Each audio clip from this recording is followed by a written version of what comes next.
Hello বন্ধুরা, আজকের গল্পের নাম এক ফোঁটা পানির রহস্য। একদিকে রাত তখন গভীর, বাইরে ঝিঝি পোকার ডাক শোনা যাচ্ছে। ছোট্ট ইয়ামিন তার পড়ার ঘরের পাশ দিয়ে যাওয়ার সময় হঠাৎ রান্নাঘর থেকে একটা শব্দ শুনতে পেল। টুপ টুপ টুপ টুপ টপ টপ টপ। সে উকি দিয়ে দেখল তাদের বাসার পানি কলটা নষ্ট হয়ে গেছে।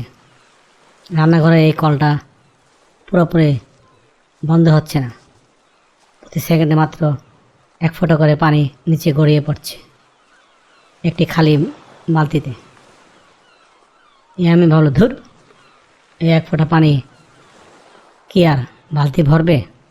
সেই পুরানো কলটা ঠিক করার চেষ্টা করে, কিন্তু ঠিক করতে পারে নাই। সে ব্যর্থ হয়ে অগত্যা সে ঘুমাতে চলে যায়।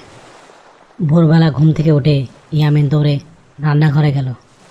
যা সে দেখতে পেল তা দেখে তার চোখ ছানাবাড়া হয়ে যায়।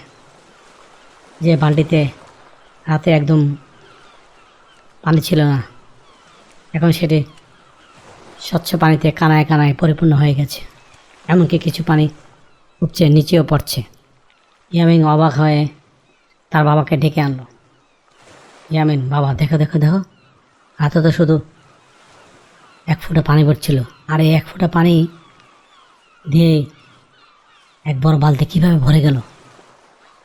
বাবা মুচকি হেসে বলে, ইয়ামিন, এটাই হলো ছোট ছোট কাজের শক্তি।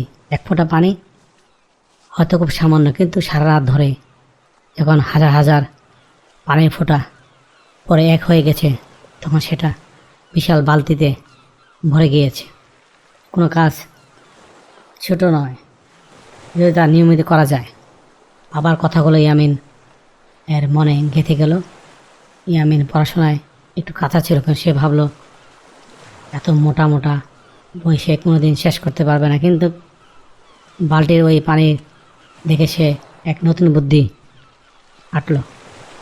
সে নিজের মনে পড়তে গেল, আমি যদি প্রতিদিন মাত্র দুটো করে পাতা পড়ি, তাহলে এক বছরে অনেক কিছু শিখে ফেলব।